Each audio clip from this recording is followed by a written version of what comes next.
आपण काय सांगाल आज खरं तर या ठिकाणी विधान परिषदेसाठी खरं तर प्रत्यक्षरित्या मतदान प्रक्रिया जी आहे ती पार पडत आहे. कसं पाहता येईल? तर मी पहिल्यांदा तर आजचे उमेदवार आणि उद्याचे आमदार आदरणीय नंदूभाऊ महाजन यांचं ॲडव्हान्समध्ये मी मनापासून अभिनंदन करतो. याचं कारण असं आहे की पाचोरा भडगाव सोडा पण जळगाव जिल्ह्यात जवळपास 550 वोटिंग ही शिवसेना, भाजप, राष्ट्रवादी आणि RPIच्या महायुतीचं वोटिंग आहे. त्याच्यामुळे 550 पासून नंदू महाजन स्टार्ट होतील. कदाचित ते 550 पर्यंत थांबायची शक्यता आहे. त्याच्यामुळे मला वाटतं कदाचित जळगाव जिल्ह्यात नाही तर महाराष्ट्रात किंवा उत्तर महाराष्ट्रात सगळ्यात जास्त मताधिक्याने ते निवडून येतील याची मला खात्री आहे. राज्यामध्ये पुन्हा एकदा ऑपरेशन टायगर सुरू झाले, नाही, खरं म्हणजे याच्यासाठी उबाठाचे नेते किंवा प्रमुख आदरणीय उद्धव साहेब ठाकरे, आदित्यजी ठाकरे आणि खास करून संजयजी राऊत साहेब यांनी आत्मपरीक्षण करणं गरजेचं आहे. जो रोज दिवसभर रोज जो काही वेळ सकाळी 10 वाजता महाराष्ट्रासाठी देतात तेवढा वेळ जर का स्वतःच्या पक्षासाठी दिला तर मला वाटतं ही जी काही परिस्थिती आज निर्माण झाली आहे की एका बाजूला राष्ट्रवादी अजित पवारांचा गट आहे, राष्ट्रवादी शरद पवार साहेबांचा गट आहे, काँग्रेस आहे, RPI आहे, इतर कुठल्याही पक्षाच्या खासदारांना कोणीच हात लावत नाही. पण शिवसेना उबाठाचेच खासदार किंवा आमदार हे आमचे मुख्य नेते आणि या राज्याचे उपमुख्यमंत्री एकनाथ शिंदे साहेबांकडे जाण्याचा त्यांचा कल का असतो याचं आत्मपरीक्षण मला वाटतं उद्धव साहेबांनी केलं पाहिजे. यांच्यावर ते नुसतंच खोके किंवा पैसे याचे आरोप करत बसण्यापेक्षा स्वतः आत्मपरीक्षण केलं पाहिजे असं माझं मत आहे. काल संजय राऊत यांनी जेव्हा पत्रकार परिषद घेतली तर त्यांचा तुम्ही शिवराळ भाषवला. नाही, त्याचं कारणही असं आहे, तो शोलेचा त्या असरानींचा एक हे आहे, ते SP PS SP वगैरे असतात आणि ते सांगतात की ते आधे इधर जाओ आधे उधर जाओ बाकी मेरे साथ आओ, आणि जेव्हा मागे फिरून पाहतात तर त्यांच्यासोबत ते एकटेच असतात. तशी परिस्थिती असरानी सारखी मला वाटतं संजय राऊत साहेबांची झाली आहे. त्यांनी सांगितल्याप्रमाणे आधी इधर जाओ आधे उधर जाऊन मागे फिरून पाहिलं तर कोणीच नाही. त्याच्यामुळे ती अवस्था झाली आहे की त्यांच्या मुखातून आता शिवराळ भाषा यायला लागली आहे. ही वस्तुस्थिती आहे की ते परेशान झालेत. महाराष्ट्रातल्या जनतेने त्यांना नाकारलेलं. आप्पासाहेब त्यांनी असंही म्हटलेलं आहे की मुलासारखं बाळासाहेबांनी म्हणजे शिवसेनेच्या नेत्यांवर प्रेम केलं, बाबासारखं उद्धव ठाकरेंनी सांभाळलं, तरी देखील ते सोडून जात आहे.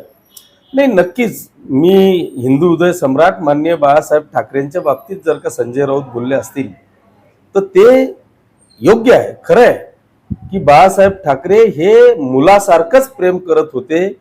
जेव्हा नारायण राणे साहेब गेले किंवा राज साहेब गेले त्यावेळेस बाळासाहेबांचं वक्तव्य असं होतं की या रे पाखरांनो या. पण आता जर का तुम्ही उद्धव साहेबांचं वक्तव्य पाहिलं असेल तर ज्याला जायचं त्यांनी जा, हा जो द्विधा भाव आहे, हा जो फरक आहे, हा बापबेट्यांमधला आहे.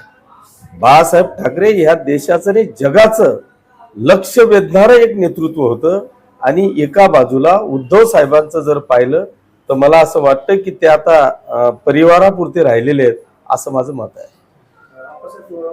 संजय राऊत यांनी एक मोठा आरोप लावलेला आहे की या संपूर्ण प्रकरणामध्ये 50-50 कोटी रुपयाचं आश्वासन दिले गेलेले आहे, 15 कोटी रुपये हातात दिले आणि मग खासदारचे तेच मला तर ते संजय राऊत साहेबांचं कळत नाही. एक तर ते सकाळी 10 वाजता पत्रकारांसमोर असतात, तिथून आले की सामनाच्या कार्यालयात घुसतात, त्याच्यानंतर ते कुठेच बाहेर दिसत नाही. पण संजय राऊत साहेबांनाच असे काय स्वप्न पडतात की बरोबर 15-15 दिले, 35 राहिले, 50 द्यायचे. हे असं मला असं वाटतं की ते निराशेतून निघणारं ते वक्तव्य आहे. त्यांची अवस्था प्रचंड खराब झालेली आहे, त्याच्यामुळे हे असे वक्तव्य करत राहतात. मी तेच म्हटलो की आपण पहिल्यांदा आत्मपरीक्षण करा. पैसे देण्यासाठी अनेक लोक आहेत ना, मग राष्ट्रवादीच्या 2 राष्ट्रवादी आहे, काँग्रेस आहे, उबाठा, म्हणजे हे सगळे पक्ष असताना तुमच्यावरच ही का वेळ येते, तर याचं आत्मपरीक्षण मला वाटतं उबाठाच्या सगळ्या नेत्यांनी करणं गरजेचं आहे. म्हणूनच ही परिस्थिती त्यांच्यावर येऊन ठेपलेली आहे. आप्पासाहेब, दुसरीकडे या ठिकाणी 6 खासदार जे आहेत ते उबाठाला सोडून शिंदेच्या सेनेमध्ये प्रवेश करणार असल्याची चर्चा आहे. दुसरीकडे उबाठाने त्यांना व्हीप बजावलेलं आहे. काय वाटतं आपल्याला, काय होऊ शकतं? तो व्हीप बजायच्या आधीच आपल्याला गट स्थापन झालेला आहे. 6 लोकांचा गट स्थापन झाल्यामुळे आता नेमकं त्या गटाचे नेते कोण आहेत हे मला सांगता येणार नाही. पण एकदा जर का गट स्थापन झाला आणि ते गटाचे नेते जर का झाले तर त्या नेत्याचा व्हीप त्या गटाला लागू होतो. त्याच्यामुळे आता यांनी किती व्हीप वाजवले तर त्या व्हीपचा उपयोग होणार नाही. आप्पासाहेब 6 खासदार शिंदेच्या सेनेमध्ये प्रवेश करणार आहे. शिंदेच्या सेनेमध्ये प्रवेश करतील ना, म्हणजे ओरिजिनल शिवसेनेमध्ये ते प्रवेश करतील. त्याच्यामुळे तो प्रश्नच येत नाही ना. वर्धापन दिनाच्या दिवशी हा पक्ष प्रवेश होणार आहे. हो, उद्याच शिवसेनेमध्ये त्यांचा प्रवेश आपल्याला संपूर्ण महाराष्ट्राला पाहायला मिळेल. ताकद वाढणार आहे शिंदेची, सर्वात जास्त खासदार शिंदेकडे असणार आहे. ताकद वाढणार आहे, नाही वाढलेलीच आहे. शिवसेना महाराष्ट्रामध्ये इतक्या मजबूतीकरणाकडे जाते आहे. तुम्ही जर का पाहिलं तर एका बाजूला एकनाथ शिंदे साहेबांचे दौरे चालू आहेत. त्यांनी आता संपूर्ण महाराष्ट्रामध्ये प्रत्येक जिल्हानिहाय संपर्क प्रमुख नेमलेत. त्या संपर्क प्रमुखांचे दौरे चालू आहेत.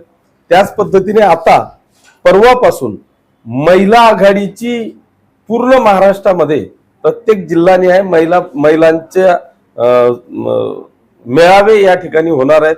त्याच्यामुळे युवा सेनेची कामगिरी चाललेली आहे. त्याच्यामुळे आता पूर्ण महाराष्ट्रात शिवसेना हा एकमेव सक्षम पक्ष दिसेल. आमची सगळ्यांची तयारी अशा पद्धतीने चाललेली आहे की उद्याच्या होणाऱ्या 2029च्या इलेक्शन मध्ये आपल्याला या राज्याचे मुख्यमंत्री म्हणून एकनाथ शिंदे साहेब दिसतील, एवढी ताकद आम्ही निर्माण करतो.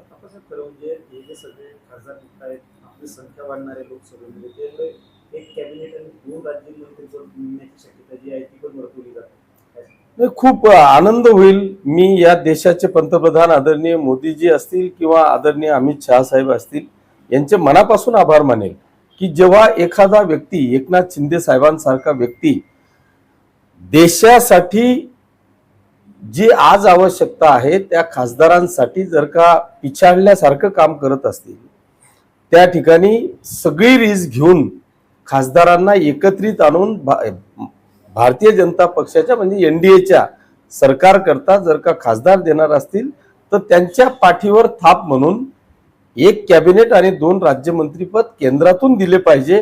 आणि ते जर देत असतील तर ते निश्चितपणे कौतुकास्पद आहे.